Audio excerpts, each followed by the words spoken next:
రండి, ఈ ఉదయకాల సమయంలో ఆరాధనలో ప్రవేశించే మునుపు ప్రభుని వ్యక్తిగతంగా మనం ప్రభుని ఆరాధించే మునుపు కొన్ని మాటలు జ్ఞాపకం చేసుకుంటూ వద్దాం.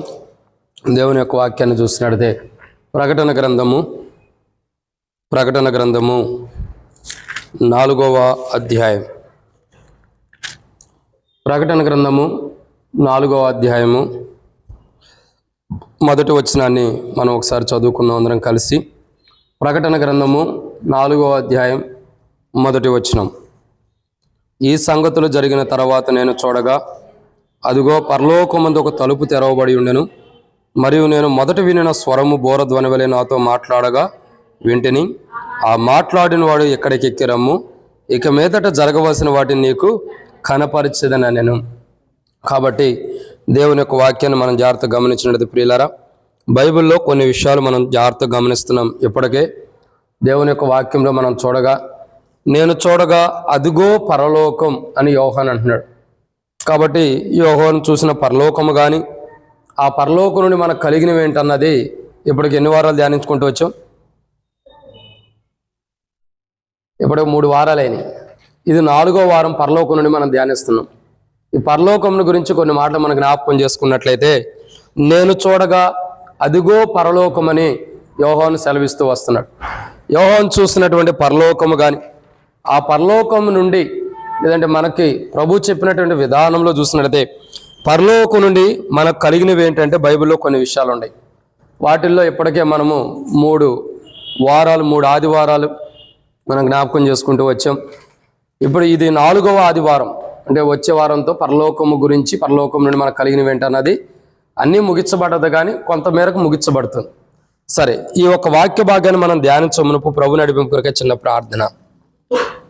మమ్మల్ని మిక్కిలికి ఎక్కువగా ప్రేమించిన ప్రియ పరలోకపు తండ్రి, పరిశుద్ధుడు అయిన దేవా, మీకు స్తోత్రములు. మీరు ఇచ్చిన కృపకై మీకు వందనాలు. ఈ సమయంలో ప్రభా, మరి ఇప్పటి వరకు ఆరంభ ప్రార్థన మీరు నడిపించారు, పాటలు పడేటప్పుడు మీ స్వరం ఇచ్చారు తండ్రి. వాక్యం ధ్యానించబోతాను సహాయం చేయండి. వాక్యం ధ్యానించేటప్పుడు మీ ఆత్మ అభిషేకం నడిపి మాకు దయచేయండి. తెరవబడిన ఆకాశం మాకు అనుగ్రహించి, ఆకాశం ఇప్పిపడదానంత విస్తారమని పరిశుద్ధాత్మ ద్వారా అభిషేకించండి దేవా. మరి తెరవబడిన ఆకాశం మరొకసారి మాకు అనుగ్రహించి, ఆకాశం ఇప్పిపడదానంత విస్తారమైన నీ పరిశుద్ధాత్మ అభిషేకంతో నన్ను ప్రభా అభిషేకించండి. మరొకసారి పరముందున్న తండ్రి, నీ యొక్క పునరుద్ధానపు శక్తి బలము నా మీద ఆవరింపచేయండి. ఎక్కడ బలహీనంగా ఉన్నానో అక్కడ మీరు బలపరిచి ఈరోజు పరిచర్లో వాడుకోండి. నన్ను బట్టి పరిచర్యకి, వర్తమానమునకు దేవా ఏ ప్రాబ్లం రాకుండా సాయం చేయండి. కళ్ళు తిరగటం, ఆ బలహీనతలు, దుష్టుని దారే వస్తున్న వాటిని దూరపరచండి. అవన్నీ లయపరిచే దేవుడు, పడగొట్టేవాడు మీరే, నిలబెట్టగలిగిన వాడు కూడా నీవే. కాబట్టి ప్రభా, మీరే అన్ని విషయాలు నిలబెట్టి శత్రు సిగ్గు మీకు మహిమకరంగా వాడుకోమని ప్రార్థన చేస్తున్నాం. ఆత్మీయం కూడా నిలబెట్టండి, భౌతికంగా కూడా మమ్మల్ని నిలబెట్టండి.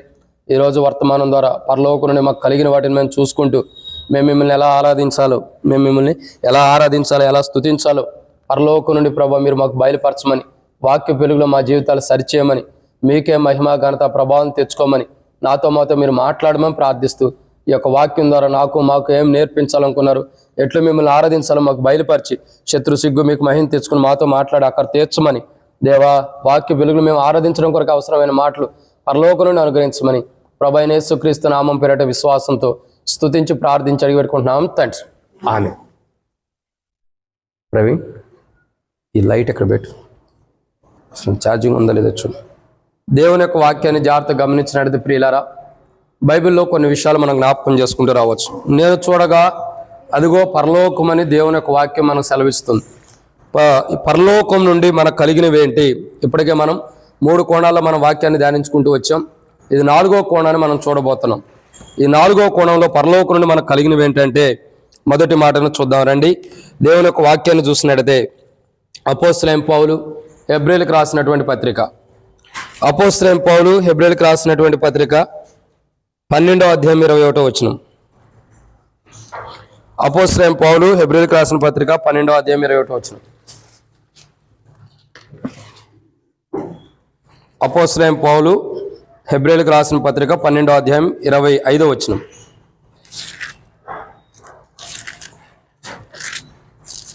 మరియు ఆ దర్శనం ఎంతో భయంకరంగా ఉన్నందున మోషే మిక్కిలి భయపడి వణుకుచున్నానని.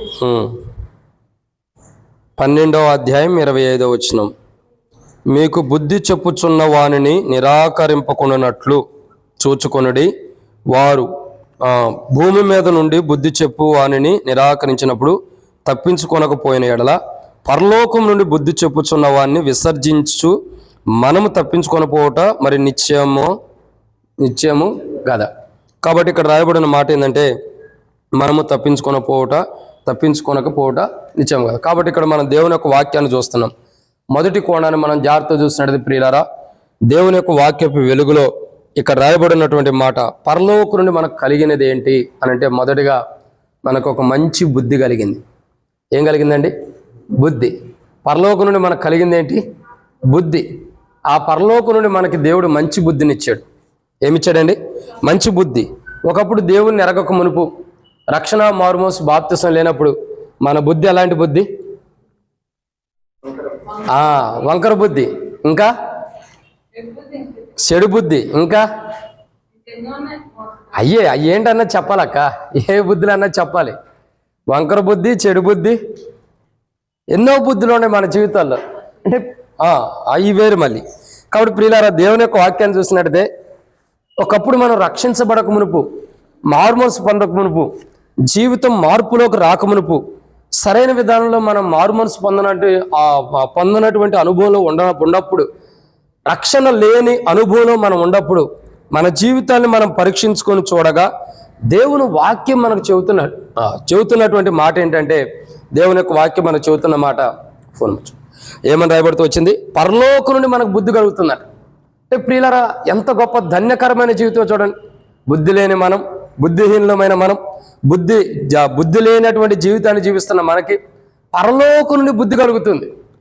ఎంత గొప్ప ధన్యత, ఎంత గొప్ప ఆశీర్వాదము, అవునా కదా? కాబట్టి ఎంతో గొప్ప ఆశీర్వాదం పరలోకం నుండి మనకు కలుగుతుంది. ఏంటంటే ప్రియులారా, మొదటిగా 4వ కోణం మొదటి మాటను చూస్తున్నాము, మనకు మంచి బుద్ధి కలుగుతుంది. ఒకప్పుడు బుద్ధి లేని వారు, బుద్ధిహీనతమైన జీవితాన్ని జీవించిన వారు, బుద్ధి లేనటువంటి ప్రవర్తన కలిగిన వారు, బుద్ధి లేనటువంటి మనస్తత్వం కలిగిన వారు, బుద్ధిహీనమైన జీవితాన్ని జీవించిన వారు. కానీ ఇప్పుడైతే మనం ఎలా ఉండాము?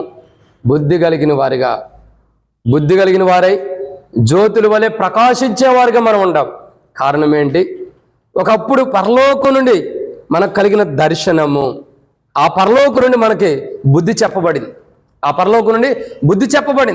కాబట్టి మన బుద్ధి మార్చబడింది. వంకర బుద్ధి, చెడ్డ బుద్ధి, ఇంకా చెప్పు శారదక్క, ఏదో చెప్తున్నావు కదా, వంకర బుద్ధి, చెడ్డ బుద్ధి, అసూలు అవన్నీ వేరు. ఎన్నో బుద్ధులు వేసుకోండి, చాలా ఉండే లెక్క వేసుకుంటూ పోతే ఎన్నో రకమైన బుద్ధి కలిగిన మన జీవితాలు దేవుడు బుద్ధి చెప్పాడు. ఒరే అయ్యా, అమ్మా, మీరు ఇలా ఉండటం సరైన జీవితం కాదు. మీ జీవితాలు మార్చుకోండి, మీ ప్రవర్తన మార్చుకోండి, ఈ బుద్ధి మార్చుకోండి. ఈ వంకర బుద్ధి, మోసం చేసే బుద్ధి, ఈ యొక్క చెడ్డ బుద్ధి, ఈ బుద్ధిని మార్చుకుని ఒక మంచి మార్గంలో మీరు వెళ్ళండి అని పరలోకం నుండి మనకి ఒక స్వరము ద్వారా దేవుడు మనకు బుద్ధి చెప్పి మన జీవితాలు మార్చాడు. పరలోకం నుండి మనకు కలిగింది ఏంటండి? మొదటిగా 4వ భాగంలో చూస్తున్నాం. మొదటిగా ఏం కలిగింది? బుద్ధి కలిగింది మనకి. ఈరోజు మనం బుద్ధిమంతులు ఎలా ఉంటారు? జ్యోతుల వలె ప్రకాశించే బుద్ధిమంతులు కలిగి మనం ఉన్నామంటే మనం బుద్ధిమంతులమా? మీ దగ్గర మనం బుద్ధిమంతులమా? కాదు. కానీ ఇప్పుడు మనం ఎలా ఉన్నాం? బుద్ధిమంతులం అయ్యాము, ప్రకాశించేవారు ఉంటున్నాం. కారణం ఏంటి? పరలోకం నుండి కలిగింది. కాబట్టి పరలోకం నుండి మొదటిగా మనకు కలిగింది ఏంటంటే బుద్ధి.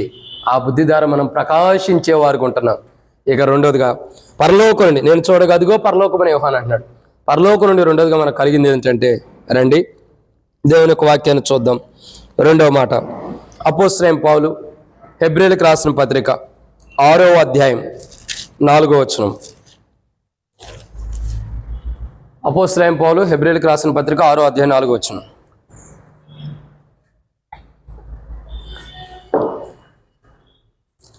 అపోస్తలుడైన పౌలు హెబ్రీయులకు రాసిన పత్రిక 6వ అధ్యాయం 4వ వచనం. ఒకసారి వెలిగింపబడి పరలోక సంబంధమైన వరమును రుచి చూచి పరిశుద్ధాత్మలో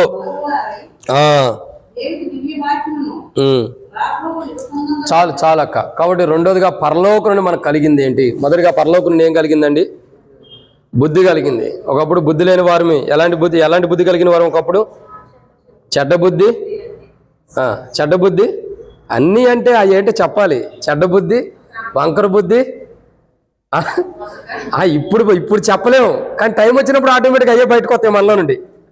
మనం చెప్పలేం కానీ మనలో నుండి బయటకు వస్తాయి అలాంటి బుద్ధి కలిగిన వారం. కానీ పరలోకం నుండి దేవుడు మనకు బుద్ధి చెప్పి మంచి మార్గంలో నడిపించి దేవుణ్ణి ఆరాధించి అనుభవం నడిపిస్తున్నాడు. ఆ పరలోకం నుండి మనకు కలిగిన 4వ దాంట్లో మొదటి ధన్యత బుద్ధి. ఈ బుద్ధి ద్వారా చెడ్డ బుద్ధి, వంకర బుద్ధి కలిగిన మనకి బుద్ధి చెప్పి పరలోకపు మార్గం నడిపిస్తున్నందుకే దేవుని ఆరాధించలేదు. మొదటిది. ఇక రెండో కోణాన్ని మనం చూస్తున్నాం. రెండో మాట ఏంటి? పరలోకం నుండి మనకు కలిగింది రెండోది ఏంటంటే పరసంబంధమైన వరమును మనం రుచి చూస్తున్నాం. ఏం చేస్తున్నామండి? పరసంబంధమైన వరమును. అంటే పరలోకం నుండి మనకు కలిగిన రెండో ధన్యత ఏంటంటే ప్రియులారా, మనకు కలిగింది ఏంటంటే రెండోదిగా పరసంబంధమైన వరమును రుచి చూస్తున్నాం. అసలు పరసంబంధమైనది ఎలా ఉండిద్ది, పరలోకం ఎలా ఉండిద్ది, ఆ పరలోకంలో ఉండవి ఎలా ఉంటాయి అన్నది రుచి చూస్తున్నాం. పరలోకం నుండి మనకు కలిగింది రెండోది ఇదే. అర్థమవుతుందండి? అసలు పరలోకమును గురించి రుచి ఎవడైనా చూడగలుగుతాడా? రుచి చూడటం ఏంటి? ఏమైనా పచ్చడా? ఏమైనా పచ్చడా? ఏదో మీరు అక్క కష్టపడి కొడికి పెట్టించుకుని చక్కగా మెంతు కూర ఏదో కూర వేసి కొత్తిమీర వేసి చేసింది మంచి పచ్చడి. అలాంటి పచ్చడితో కూడిందా పరలోక రాజ్యం? ఏదైనా చికెనా, మటనా రుచి చూడటానికి? పరలోక రాజ్యం శ్రేష్టకరమైంది. కానీ ప్రియులారా, ఆ శ్రేష్టకరమైన పరలోక రాజ్యాన్ని రుచి చూడగలుగుతుంటే దాని అనుభవాలు పొందుకోగలుగుతున్నాడు మానవుడు. అదే రుచి చూడటం.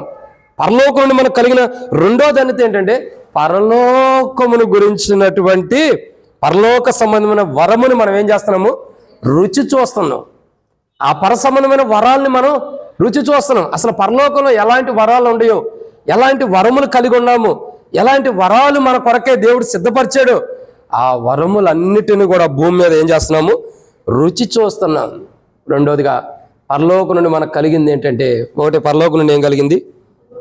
బుద్ధి. రెండు, బుద్ధి కలగటం ద్వారా దేవుని మందిరానికి వచ్చి దేవుని ఆరాధిస్తున్నాం. రెండు, పరలోకం నుండి ఏం కలిగింది? పరసంబంధమైన వరమును రుచి చూస్తున్నాం. ఆ ధన్యత పరలోకం నుండి మనకు కలిగింది. ఈరోజు ప్రభా, ఆకాశం మహాకాశం పట్టజాలను గొప్ప దేవుడివి, అతి పరిశుద్ధుడివి, అతి కాంక్షణీయుడివి, 10,000 మందిలో అతి శ్రేష్ఠుడివి, ఆకాశం మహాకాశం పట్టజాలను గొప్ప దేవుడివి, ఆకాశం మంది నీవు తప్ప నాకు ఇంకెవరున్నారని మనం ఇంత గొప్పగా పరలోకం గురించి వర్ణించి ప్రభుని ఆరాధిస్తున్నామంటే కారణం ఏంటి? రుచి చూసాం. ఆ పరలోకం ఎలా ఉంటుందో పరలోకానికి వెళ్ళక మునిపే దానికి పరలోకానికి సంబంధించిన విషయాలు మనం రుచి చూచున్నాం. దాన్ని బట్టి మనం ఏం చేస్తున్నాము? ఆరాధించాలి. పరలోకం నుండి మనకు కలిగింది ఏంటంటే పరలోకానికి వెళ్ళక మునిపే పరలోకం ఎలా ఉంటుందో రుచి చూడగలిగినాం మనం. అది ఒక వరం. ఆ వరం పరసంబంధమైన వరమును రుచి చూచి ఉన్నాం మనం, పరలోక సంబంధమైన వరం. దాన్ని బట్టి మనం ఏం చేయాలా? ప్రభుని ఆరాధించాలి. ఇది రెండో మాట. మూడోదిగా పరలోకం నుండి మనకు కలిగినవి ఏంటి? నేను చూడగదిగో పరలోకం. పరలోకం నుండి మనకు కలిగిన మూడో మాట. రెండు, దేవుని యొక్క వాక్యాన్ని చూసినట్లయితే అపోస్తలుడైన పౌలు హెబ్రీయులకు రాసిన పత్రిక 6వ అధ్యాయం 4వ వచనం.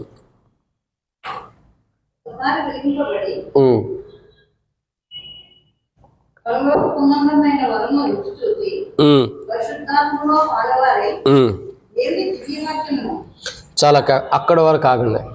మూడవదిగా మనం చూడగా పరలోకం నుండి నేను చూడగా అదిగో పరలోకం అని యోహాను అంటున్నాడు. పరలోకం నుండి మనకు కలిగినవి ఏంటి? మొదటిగా ఇది 4వ భాగాన్ని చూస్తున్నాం. ఇంకో భాగం ఉంది, 5వ భాగం. ఇక్కడ 5 వర్తమానాలు ఉండే పరలోకం గురించి, 5 టేబుల్లో 5 ఆరాధనలు. ఈరోజు ఎన్నో వారం చూస్తున్నాం? 4. పోయిన వారం కూడా చెబితే ఈ వారం లాస్ట్ అయ్యేది. పోయిన వారం నాకు కొద్దిగా బాగాలేదు కాబట్టి అదృష్టమో దరిద్రమో మోషన్స్ బట్టి దేవునికి వందనాలు కాబట్టి పోయిన వారం వాక్యం చెప్పలేకపోయా. సరే, ఈ వారం కూడా చెప్తానో లేదనుకున్నా కానీ దేవుడు బలాన్ని ఇచ్చాడు. ఇచ్చినంత వరకు చెప్పుకుంటే వెళ్తామే, అవునా? కాబట్టి సమయానుకూలతలో జ్ఞాపకం చేసుకుందాం. ఇక మూడో మాటను మనం చూద్దాం. ఏంటంటే ఈరోజు 4వ భాగంలో 3వ మాట, పరలోకం నుండి మనకు కలిగినవి ఏంటి? ఏం కలిగినాయి? మొదటగా పరలోకం నుండి ఏం కలిగింది? బుద్ధి కలిగింది, మంచి బుద్ధి. 2, పరలోకం నుండి ఏం కలిగింది? పరసంబంధమైన వరమును. ఒక రకంగా చెప్పాలంటే పరలోకపు మర్మాన్ని, పరలోకాన్ని రుచి చూసాం. మూడవదిగా చూస్తున్నట్టే పరిశుద్ధాత్మలో పాలివారుగా అవుతున్నాం. ఏమవుతున్నామండి? పరిశుద్ధాత్మలో. అంటే మన జీవితాలు ఎంత ధన్యకరంగా ఉండేది చూడండి. పరలోకం నుండి మనకు కలిగిన మూడో ధన్యత ఏంటంటే పరలోకమును గురించి క్షమించండి, పరలోకం నుండి మనకు కలిగిన మూడో ధన్యత పరిశుద్ధాత్మలో పాలివారం అవుతున్నాం. మనం ఎవరమే? మనం ఎలాంటి వారమే? పరిశుద్ధాత్మను దుఃఖపరిచేవారం, ఒక రకంగా చెప్పాలంటే. అవునా కదా? మన మనస్తత్వాలు, మన ఆలోచనలు, మన ఉద్దేశాలు, మన ప్రవర్తన అంతా కూడా పరిశుద్ధాత్మని దుఃఖపరిచే కోణాలు ఉంటాయి, పరిశుద్ధాత్మను బాధపరిచే కోణాలు ఉంటాయి, పరిశుద్ధాత్మను అవమానపరిచే కోణాలు ఉంటాయి మన జీవితాలన్నీ కూడా. కానీ పరిశుద్ధాత్మను దుఃఖపరిచే అనుభవం ఉండ, పరిశుద్ధాత్మను బాధపరిచే అనుభవంలోకి వచ్చాం అంటే అట్లాంటి అనుభవంలోకి వచ్చేసాం. అయినా దేవుడు తన కృపధార ప్రభు యేసుక్రీస్తు ప్రభు వారు కలువరి శిలువలో ఆయన ప్రాణం పెట్టి చనిపోయి తిరిగి లేచడం ద్వారా, ఆయన మరణ భూస్థాపన పునరుద్ధానం ద్వారా పరిశుద్ధాత్మలో పాలివారిగా మనల్ని చేస్తున్నాడు. పరిశుద్ధాత్మలో పాలివారిగా. ఇప్పుడు నీవు నేను ఎవరమే? పరిశుద్ధాత్మలో ఒక భాగం. పరిశుద్ధాత్మలో ఒక పాలిభాగం అంటే అర్థమే, పాలిభాగస్తులు అంటే అర్థం ఏంటి? పరిశుద్ధాత్మలో ఒక భాగంగా మనం ఉండం అంటే పరిశుద్ధాత్మ మనలో ఆవరించడం ద్వారా పరిశుద్ధాత్మ లోపట మనం నివసిస్తూ వస్తున్నాం. నిజంగా ఎంత గొప్ప ధన్యత పరలోకం నుండి కలిగిందో చూడండి ప్రియులారా. ఈ ధన్యతను బట్టి ప్రభువుని ఆరాధించాలి. ప్రభువా, నేనైతే పరిశుద్ధాత్మని దుఃఖపరిచిన అనుభవం ఉండేవాడిని, పరిశుద్ధాత్మని బాధపరిచిన అనుభవం ఉండేవాడిని, పరిశుద్ధాత్మకి వ్యతిరేకంగా జీవించేవాడిని. అయినా నా ఎడల కూడా పరలోకము నుండి నాకు కూడా పరిశుద్ధాత్మలో పాలిపంపులు ఇచ్చావు ప్రభు అని ప్రభుని ఏం చేయాలా? ఆరాధించాలి. ఎంత గొప్ప ధన్యత! పరిశుద్ధాత్మలో మన పాలుపంపులు అందరికీ రాదండి. పిలువబడిన వారు అనేకులు, ఏర్పరచబడిన వారు, చెప్పు కీర్తన, ఎవరు? పిలువబడిన వారు అనేకులు, ఏర్పరచబడిన వారు కొందరే. ఆ కొందరిలో దేవుడు మనల్ని ఉంచాడు. ఆ కొందరికే పరిశుద్ధాత్మలో పాలిపంపులు. పరలోకం నుండి మనకు కలిగిన ఎన్నో మాట ఇది? 3, 4? నేనైతే త్వరగా ముగించాలని 4 అనుకుంటున్నా, మీరు 3 అయినా చెప్పేది. పరిశుద్ధాత్మ నుండి క్షమించండి, పరలోకం నుండి మనకు కలిగిన 3వ ధన్యత ఏంటంటే, పరలోకం నుండి మనకు కలిగిన 3వ ధన్యత పరిశుద్ధాత్మలో మనం పాలివారంగా అవుతున్నాం, పరిశుద్ధాత్మలో కలిసిపోతున్నాం, పరిశుద్ధాత్మలో నివసిస్తున్నాం, పరిశుద్ధాత్మ ప్రకారం మనం నడిపించబడుతున్నాం. పరలోకం నుండి పరిశుద్ధాత్మలు పాలివారయ్యే ధన్యత మనకి ప్రభు అనుగ్రహించాడు. దాన్ని బట్టి మనం ఏం చేయాలా? ప్రభుని ఆరాధించాలి. ఇదన్నమాట 3. ఇక 4వ విషయాన్ని చూద్దానండి. మత్తయి సువార్త 6వ అధ్యాయం 26వ వచనం. మత్తయి సువార్త 6వ అధ్యాయం 26వ వచనం చదువు కీర్తన, తర్వాత రాసుకుందు. మత్తయి సువార్త 6వ అధ్యాయం 26వ వచనం. కడపటి కాసు కీర్తన ఆమెనమ్మా. మత్తయి సువార్త 6వ అధ్యాయం 26వ వచనం. ఈ అక్క కూడా ఒక కీర్తనే. చదువు కీర్తన. ఆకాశ పక్షుల నుండి ఆకాశ పక్షుల చూచిరి, అవి విత్తవు కోయవు, కొట్లలో కూర్చున్నావు, ఆయనను మీ పరలోకపు తండ్రి వాటిని పోషించుచున్నాడు, మీరు వాటికంటే బహు శ్రేష్ఠులు కారా? ఎట్టయితే ముగిచ్చింది, కష్టంగా అయినా, తప్పు చదివినా మంచి చదివినా సరే, అట్లా బైబిల్ చదవాలి. చదువుతూ ఉంటేనే అలవాటు అయిపోయింది. మందిరంలో బైబిల్ చదువుతూ ఉంటే ఏమైంది? అలవాటు అయిపోయింది. తప్పు చదివామనుకో మేము సరి చేస్తూ ఉంటాం. యవనస్తులు బైబిల్ చదవాలి మందిరంలో. ఎంత స్పీడ్గా చదవాలంటే చాలా స్పీడ్గా అందించాలి వాక్యం అట్లా. కాబట్టి ఇక్కడ మనం చూస్తున్న 4వ మాట, పరలోకం నుండి మనకు కలిగినది ఏంటి అని అంటే 4వ విషయాన్ని మనం చూస్తున్నాము. ఏంటి? పోషించబడుతున్నాం. పరలోకం నుండి ఏం జరుగుతూ వచ్చిందండి? పోషించబడుతున్నాం. కానీ మన జీవితంలో, మన క్రైస్తవ జీవితంలో, మన విశ్వాస జీవితంలో పరలోకం నుండి మనకు కలిగిన ఎన్నో ధన్యత అండి ఇది. 4వ ధన్యత ఏంటంటే, పరలోకం నుండి మనకు కలిగింది అంటే మనం పోషించబడుతున్నాం. ఏం చేయబడుతున్నాం? పోషించబడుతున్నాం. చూడండి, ఎందరికో లేని ధన్యత. ఆత్మీయంగా కూడా మనం పోషించబడుతున్నాం, భౌతికంగా కూడా పోషించబడుతున్నాం. మన పితరులు పోషించబడ్డారా లేదా? ఎలా పోషించబడ్డారు? పరలోకం నుండి మన్నాతో, పరలోకం నుండి కురిపించబడినటువంటి మన్నాతో మన పితరులు పోషించబడుతూ వచ్చారు. నేటి దినాల్లో మనం కూడా పరలోకం నుండి పోషించబడుతున్నాం. ఎలా పోషించబడుతున్నాం? ఎలా పోషించబడుతున్నాం అంటే దేవుని వాక్యం ద్వారా, దేవుని వాక్యం ద్వారా పరలోకం నుండి మనం పోషించబడుతున్నాం. దేవుడు పరలోకమందున్న దేవుడు, పరమందు నివసిస్తున్న దేవుడు, భూమి మీద తన దాసులను నిలబెట్టుకుని తన దాసుల యొక్క నోట్లో నుండి వెదజల్లుతున్నటువంటి వాక్యము ద్వారా, ఆ నోటి మాటల్లో ఉంచినటువంటి వాక్యము ద్వారా ప్రభు మనల్ని ఏం చేస్తున్నాడు? పోషిస్తున్నాడు. అంటే దినదినము ప్రతిరోజు వాక్యపు యొక్క వెలుగులో దేవుడు మనల్ని ఏం చేస్తున్నాడండి? పోషిస్తున్నాడు. దాన్ని బట్టి మనం ఏం చేయాలో? ప్రభుని ఆరాధించాలి. ప్రభా, పరలోకం నుండి నాకు కలిగినది, మొదటిగా ఏం కలిగింది? బుద్ధి కలిగింది. ఒకప్పుడు బుద్ధిహీనుడిగా ఉండి జీవిస్తూ వచ్చాను, మంచి బుద్ధినిచ్చావు. 2, పరలోకం నుండి పర సంబంధమైన వరము కలిగింది, అంటే పరలోకం రుచి చూసే ధన్యత. 3, పరిశుద్ధాత్మలో పాలిభాగస్తులుగా చేస్తూ వచ్చావు. 4, పరలోకం నుండి మాకు కలిగింది ఏంటంటే పోషిస్తున్నావు.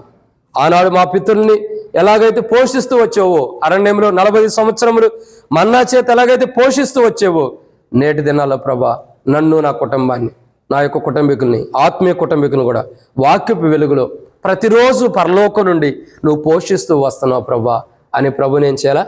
ఆరాధించాలి. మన జీవితాల్లో ప్రతిరోజు పోషించబడటానికి క్యాలెండర్ వాక్యం మీద కూడా వాక్యం చెబుతూ వస్తున్నాం. పడకల మీద కృపావర్తని వాక్యం చెబుతూ వస్తున్నాం. ఆ వాక్యం విన్నవారు ధన్యులు, ఎందుకంటే దాంట్లో చాలా మర్మాలు బయలుపరచబడతాయి. వినకపోతే చేసేదేం లేదు, ఎందుకంటే చాలా విషయాలు, చాలా మర్మాలు. ప్రతిరోజు మనం పోషించబడటానికి ప్రతిరోజు ఉదయకాలమే దేవుడు తన వాక్యాన్ని తన దాసుల ద్వారా మనం బయలుపరుస్తున్నాడు. ఉదయం 5 గంటలకే వచ్చేసింది వాక్యం యూట్యూబ్లో. ఇక మనం లేచి కుటుంబ ప్రార్థన అయ్యో లేకపోతే ఏదో టైం అయిన తర్వాత నేను షేర్ చేస్తూ ఉంటాను గ్రూప్లో. ఈ ద్వారా ఎందుకు చెప్పబడుతూ వస్తుందంటే, మనం ప్రతిరోజు పోషించబడటానికి దేవుడు పరలోకం నుండి తన యొక్క కృప ద్వారా మనల్ని ఏం చేస్తున్నాడు? పోషిస్తున్నాడు. చాలామంది అనుకుంటారు, ఈ పడకల మీద కృపావార్త, ఈ క్యాలెండర్ల వాక్యాలు ఏంటి, ఎందుకు ఈయనకి పని లేక, అది లేకపోతే ఆరోగ్యం బాగాదుగా, ఎందుకు ఇవన్నీ చెబుతాడని. ఆరోగ్యం బాగుండా బాగోపోయినా ఎట్లుండా దేవుని ప్రజలైతే పోషించబడాలి కదా, ఆకలితో ఉండకూడదు కదా. కాబట్టి ప్రియులారా, ఇక్కడ మనం చూస్తున్న ఎన్నో మాట ఇది. 4వదిగా పరలోకం నుండి మనకు కలిగింది ఏంటంటే, 4వదిగా మనం పోషించబడుతున్నాం. పరలోకం నుండి ఏం కలిగిందండి? పోషించబడుతుంది. పరలోకం నుండి మనకు కలిగిన 4వ ధన్యత, ఆత్మీయంగా, భౌతికంగా మనం పోషించబడుతున్నాం. ఆ పోషించబడుతున్న విధానాన్ని బట్టి ప్రభుని ఆరాధించాలి. ఇది 4. 5వ కోణం, ఆ టేబుల్ మీద, చైర్ మీద పెట్టినట్టు చూడయ్యా. 5వ కోణాన్ని మనం చూద్దాం రండి.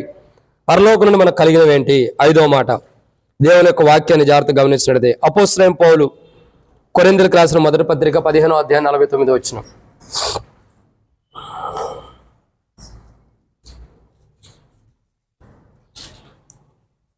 అపోస్తలుడైన పౌలు కొరింథీయులకు రాసిన మొదటి పత్రిక 15వ అధ్యాయం 49వ వచనం. మరియు మనము మట్టి నుండి పుట్టిన వాని పోలికను ధరించిన ప్రకారము పరలోక సంబంధి పోలికను ధరించుము. అది కాబట్టి పరలోకం నుండి మనకు కలిగిన ఎన్నో ధన్యత ఇది? 5. ఇప్పుడు చెప్పండి, 4 చెప్పాం. మొదటిగా పరలోకం నుండి మనకు కలిగింది ఏంటి? బుద్ధి కలిగింది. 2, పరలోకం నుండి పరసంబంధమైన వరమును రుచి చూస్తున్నాం. 3, పరిశుద్ధాత్మలో పాలుభాగులు అవుతున్నాం. 4, పోషించబడుతున్నాం. 5, ఇప్పుడు చెప్పాలి కదా, చెప్పలేదు కాబట్టి చెబుతా. పరిశుద్ధాత్మలో పాలుభాగవుతున్నాం. తర్వాత పరలోక సంబంధి పోలికను మనం ధరించుకుంటున్నాం. పరలోకం నుండి మనకు కలిగిన 5వ ధన్యత ఏంటంటే, పరలోకములో ఎలా ఉంటామో ఆ యొక్క రూపాన్ని మనం ధరించుకుంటున్నాం.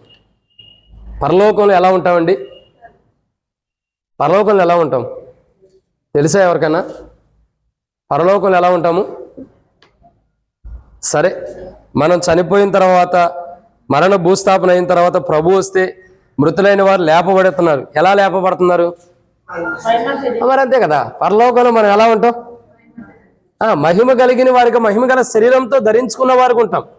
అంటే ఇక్కడ మనం జ్ఞాపకం చేసుకోవాల్సిన కోణం ఏంటి? పరలోకపు సంబంధి పోలికను మనం ధరించుకుని ఉండేవంట. అంటే పరలోక సంబంధి ఎలా ఉన్నాడు? మహిమ కలిగిన వాడుకు ఉన్నాడు. తర్వాత మరణ భూస్థాపన పునరుద్ధానం ద్వారా మహిమ గల శరీరం అక్కడ కనబడుతుంది. కాబట్టి మనం ఇప్పుడు ఏం చేసాం? ఇప్పుడు మన మహిమ గల శరీరాన్ని ధరించుకున్నామా లేదా? ధరించుకున్నావా లేదా? ఎలా ధరించుకున్నాము? ఇంకా నువ్వు ధరించుకోవాలి.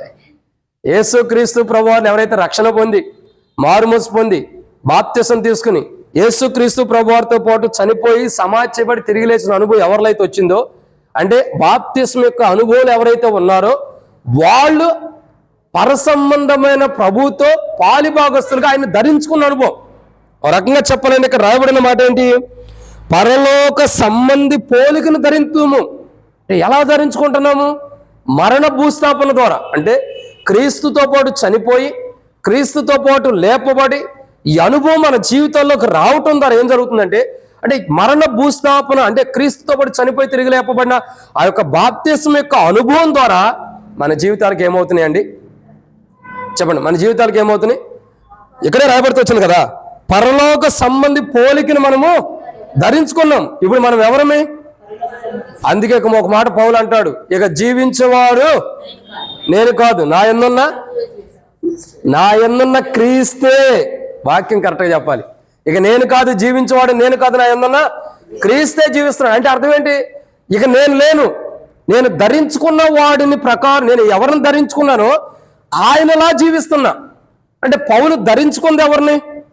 క్రీస్తుని ధరించుకున్నాడు. అందుకే క్రీస్తులాగా జీవిస్తున్నాడు.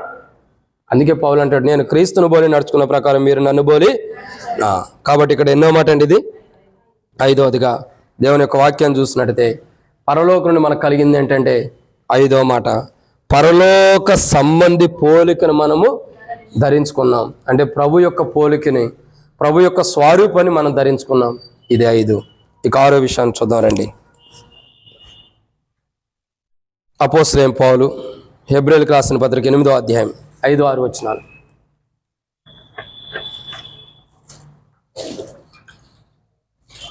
అపోస్తలుడైన పౌలు హెబ్రీయులకు రాసిన పత్రిక 8వ అధ్యాయం 5-6 వచనాలు.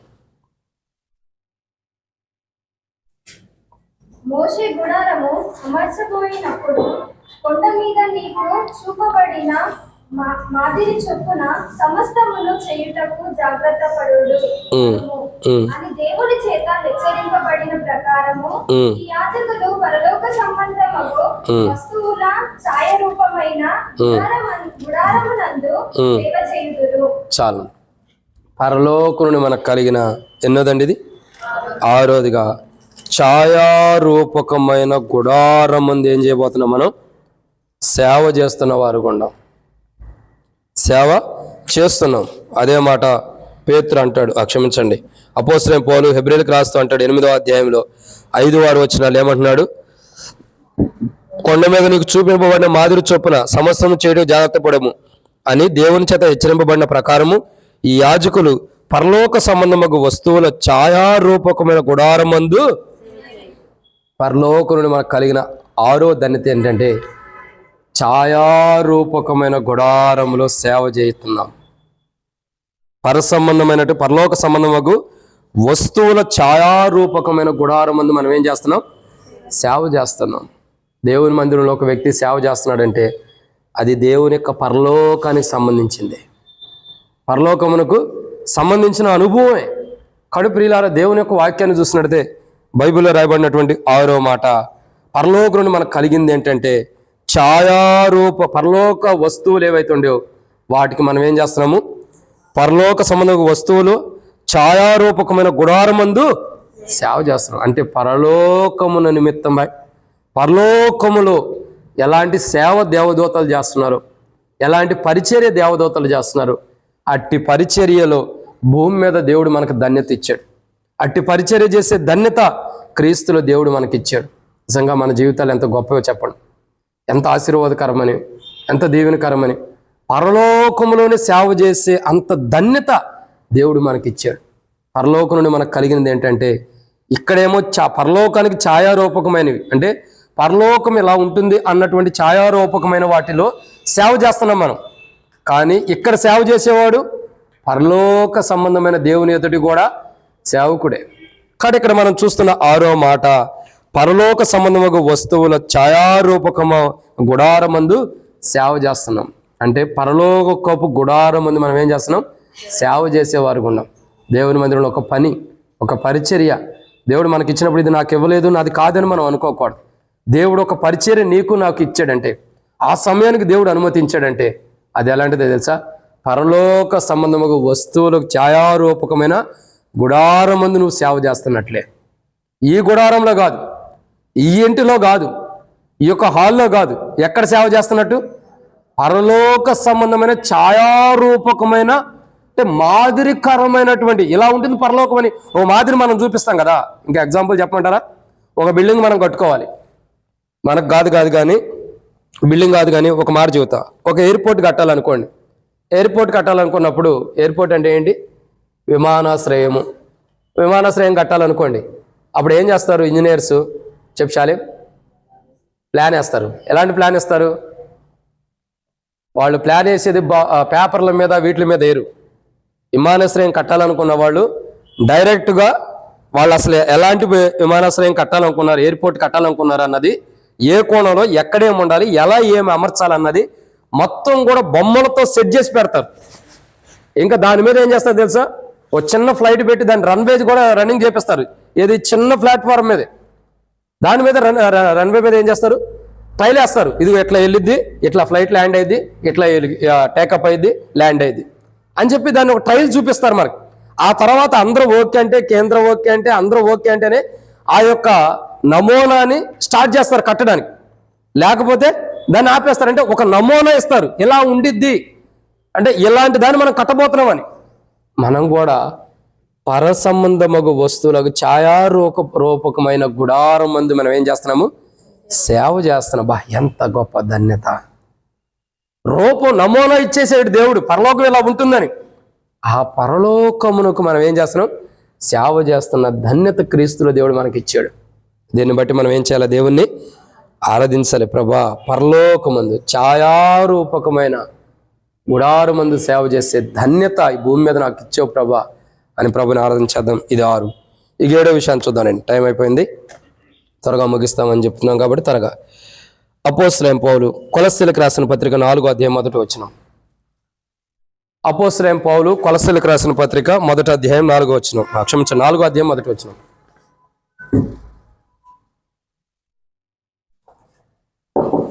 అపోస్తలుడైన పౌలు కొలస్సీలకు రాసిన మొదటి పత్రిక 4వ అధ్యాయం, క్షమించండి, మొదటి పత్రిక కాదు, 1వ పత్రిక, ఒకే పత్రిక. అపోస్తలుడైన పౌలు కొలస్సీలకు రాసిన పత్రిక 4వ అధ్యాయం 1వ వచనం.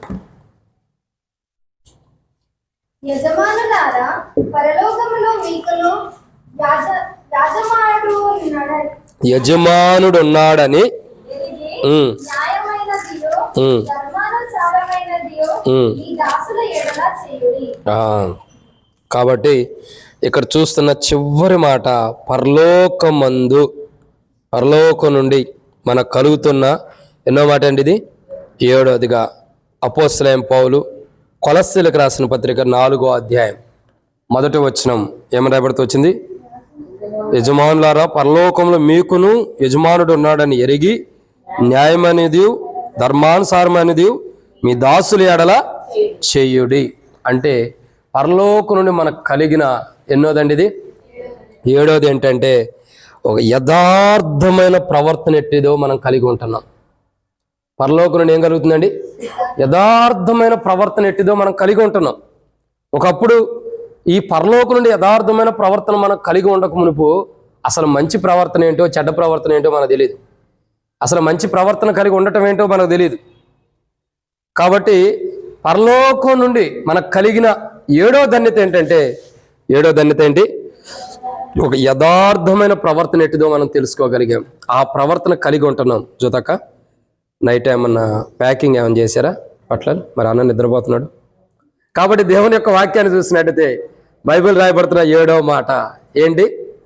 పరలోకం నుండి మనకు కలిగినవి ఏంటంటే 7వదిగా ఊరినే లెక్క, బాధపడవాకే మంచి అక్క. కాబట్టి 7వది పరలోకం నుండి మనకు కలిగింది ఏంటి? యథార్థమైన ప్రవర్తన ఎట్టిదో అది మనం కలిగి ఉంటున్నాం. ఒకప్పుడు యథార్థం ఉండం. మన యథార్థత ఎలాంటిది? బైబిల్ చెబుతుంది. మనం ఎలాంటి వాళ్ళమే? మన ప్రవర్తన ఎలాంటిది? మురికి గుడ్డ లాంటిది మన ప్రవర్తన. కానీ బైబిల్ చెబుతున్న మాట చూడండి, బైబిల్ చెబుతున్న ఆశీర్వాదాలు చూడండి, బైబిల్ చెబుతున్న కోణం చూడండి. మన ప్రవర్తన అయితేనేమో మురికి గుడ్డ లాంటిది, కానీ పరలోకం నుండి మనకు కలిగింది ఏంటంటే యథార్థమైన ప్రవర్తన ఎట్టిదో మనం జీవించే జీవితం పరలోకం నుండి మనకు కలిగింది. ఏం కలుగుతూ వచ్చిందండి? పరలోకం నుండి ఇదిగో ఇది యథార్థమైన ప్రవర్తన, ఇది యథార్థత, ఇలా ఉండవారు యథార్థవంతులు, ఇలా ఉండవారు యథార్థంగా జీవిస్తున్నవారని పరలోకం నుండి దేవుడు మనకు చూపించాడు. దాని ద్వారా ఆ పరలోకం నుండి కలిగిన యథార్థ ప్రవర్తన ద్వారా మనం జీవిస్తూ వెళ్తున్నాం. దాన్ని బట్టి ఏం చేయాలి? మనం ప్రభుని ఆరాధించాలి, నిద్రపోకూడదు. కాబట్టి ప్రియులారా, దేవుని యొక్క వాక్యాన్ని చూసినాడు. ఇటు చూస్తున్నా లేక ఇప్పుడు అటు చూడాల, ఇటు చూస్తున్నా గోడ పక్కంటే కూర్చుని. కాబట్టి దేవుని యొక్క వాక్యాన్ని చూసినట్టయితే, అందుకే 9ంటికి పెడితే నిద్ర వస్తుంది, 10ంటికి పెడితే ఎండ ఎక్కువై నిద్ర రాదేమో. కాబట్టి దేవుని యొక్క వాక్యం చూసినట్టయితే 7వ మాట, పరలోకం నుండి మనకు కలిగిన 7వ ధన్యత ఏంటి? యథార్థమైన ప్రవర్తన ఎట్టిదో కలిగి ఉంటున్నాం పరలోకం. ఆ పరలోకం నుండి ఈరోజు మనం యథార్థవంతులుగా ఉన్నామంటే, ఇంకా యథార్థవంతుల సభలో అని బైబిల్ రాయబడుతూ వచ్చింది. అంటే మనం యథార్థవంతులుగా ఉన్నామంటే, ఒక యథార్థమైన జీవితాన్ని మనం జీవిస్తున్నామంటే, యథార్థమైన మార్గంలో మనం ఉంటున్నామంటే, దీనికి కారణం ఎవరు? దేవుడే. ఆయన పరలోకం నుండి ఒక యథార్థమైనటువంటి ప్రవర్తన ఎట్లాంటిదో మనకు తెలియపరిచాడు. ఆ యథార్థమైన ప్రవర్తనలో మనల్ని నడిపిస్తున్నాడు. ఆ యథార్థమైన ప్రవర్తన ఎలా ఉంటుందన్నది మనకి ఎట్లా తెలియపరిచాడు అంటే, తన కలువరి శిలువ ద్వారా.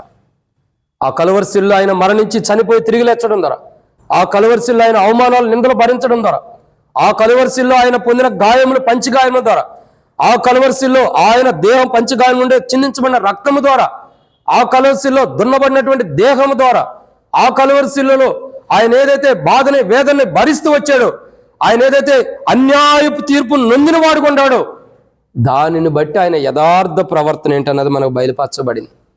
ఆ యథార్థ ప్రవర్తన ఎట్టిదో మనకు బయలుపరచబడింది. అట్టి యథార్థ ప్రవర్తన బట్టి మనం ఏం చేయాలి? ప్రభుని ఆరాధించాలి. ఇది ఎంతో గొప్ప ధన్యత, ఎందరికో లేని ధన్యత. పరలోకం నుండి మనకు కలిగింది ఏంటండి? 7వదిగా యథార్థమైన ప్రవర్తన ఎట్టిదో తెలుసుకున్నాము, దాన్ని కలిగి జీవిస్తున్నాం. యథార్థమైన ప్రవర్తన ఎట్టిదో తెలుసుకుని దాన్ని కలిగి మనం జీవిస్తున్నాం. ఈరోజు యథార్థమైన జీవితం కలిగిన వారు మాత్రమే దేవుని ఆరాధించాలి. ఎవరు ఆరాధించాలా? మరి అంతే కదా. దేవుడు ఎవరు? అంతకుముందు మోటోకాట్లో కూడా చూసాం, దేవుడు యథార్థవంతుడు. దేవుడు యథార్థవంతుడైనప్పుడు యథార్థవంతుల సభలో ఆయన ఉంటాడు. ఏడుంటాడు? యథార్థవంతుల సభలో. ఇప్పుడు ఇదంతా ఏంటి? ఇదంతా ఏంటి? ఇప్పుడు ఈ సమూహం అంతా కూడా మనం అందరం ఎవరు? సర్లేండి, మీరు చెప్పబోతే చెప్పారు, మనం అందరం సభ. ఈ సభ ఎవరు? యథార్థవంతుల సభ. యథార్థవంతుల సభలో ఎవరుంటారు? దేవుడు మనల్ని కూర్చోబెట్టాడు కాబట్టి దేవుడు కూడా ఉంటాడు.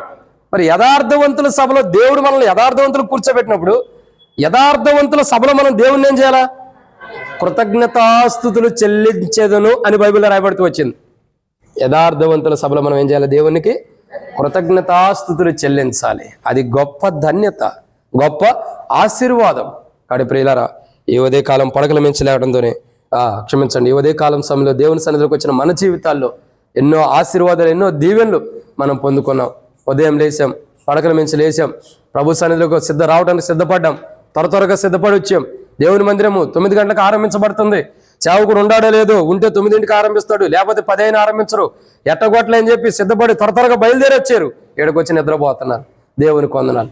ఇన్ని జరిగినా మనల్ని దేవుడు యథార్థవంతుల సభలో నిలబెట్టాడు. ఇటు యథార్థవంతుల సభలో దేవుడు ఉంచినందుకు మనం ఏం చేయాలా? ఆరాధించాలి. 7 విషయాలు పరలోకం నుండి మనకు కలిగింది ఏంటి? మొదటిగా, ఇది 4వ కోణం. ఇంకొక కోణం అంత వచ్చే వారంతో ముగించబడుతుంది. మొదటిగా పరలోకం నుండి మనకు కలిగింది ఏంటి? బుద్ధి. 2, పరసంబంధమైన వరం, అంటే పరలోకం రుచి చూస్తున్నాం. 3, పరిశుద్ధాత్మలో పాలివారుగా అవుతున్నాం. 4, పరలోకం నుండి పోషించబడుతున్నాం. 5, పరలోక సంబంధమైన వాళ్ళు, పరలోక సంబంధమైన ప్రభువులో పాలివాగస్తులు అవుతున్నాం. 6, పరలోక సంబంధమైనటువంటి ఛాయారూపమైన వస్తువులకు గుడారములు మనం ఏం చేస్తున్నాం? సేవ చేస్తున్నాం. 7, పరలోకం నుండి మనకేం కలిగి యథార్థమైన ప్రవర్తన ఎట్టిదో మనకు కలిగింది. దీని అంతటిని బట్టి మనం ఏం చేయాలా? 7 అంతల అనుభవం ప్రభు మనకు అనుగ్రహించినందుకే ప్రభుని ఆరాధించాలి. అట్టి ఆరాధన మనం చేయనట్లు ప్రభు మన జీవితాలకి మనకిని మేలు చేసి యథార్థమైన ఆరాధన మనం చేయనట్లు పరలోకం నుండి మనకు కలిగిన 7 అంతల అనుభవాన్ని జ్ఞాపకం చేసుకుంటూ, 7 అంతల అనుభవం అందరూ చేయొద్దండి. ఒక్కొక్కరు ఒక్కొక్క అనుభవం చేసుకుంటూ వెళ్దాం. చిట్టి చదివినట్టుగా 7 అనుభవాలు చదువుకుంటూ వెళ్తే టైం కుదరదు. అనేక మందికి ఇవ్వాలి. ఆరాధన కూడా తక్కువ సమయమే. ఎంతమంది ఉండారో అంతమందికి లోపే సమయం ఇస్తాం, తక్కువగానే ఇస్తాం. ఈ తర్వాత నుండి వచ్చే వాళ్ళకి టైం లేదేక. వర్తమానం విన్న వాళ్ళే ఆరాధన చేయాలి. వినకోకుండా వచ్చి ఆరాధన చేసే వాళ్ళకి టైం లేదు. కాబట్టి విన్న మీరు సద్వినియోగపరచుకోండి. సమయ అనుకూలతలో క్లుప్తంగా అనేకులు ఆరాధించాలి కాబట్టి క్లుప్తంగా ఆరాధించేయండి. తక్కువ సమయం ఇస్తే మరి ఎమ్మటే ప్రభు యొక్క బల వర్తమానం కూడా త్వరగానే స్టార్ట్ అయ్యింది కాబట్టి ఎండాకాలం వచ్చింది కాబట్టి త్వరగా ముగిస్తాం. కాబట్టి మరి ఆరాధనలో ప్రవేశించే మునుపు మనం నిలబడి వాక్య వెలుగులో మనం ఆరాధన చేయక మునుపు, దేవుడు మనకిచ్చిన ఆలోచన బట్టి వాక్య వెలుగులో ఆరాధన చేయక మునుపు, పరలోకం నుండి మనకు కలిగిన వాటిని జ్ఞాపకం చేసుకుని ఆరాధన చేయక మునుపు మనం నిలబడి ఒక పాట పాడుకుందాం. అటు తర్వాత ఆరాధనలోకి ప్రవేశిద్దాం. ప్రభు మనకు సహాయం చేయను గాక. ఆమేన్.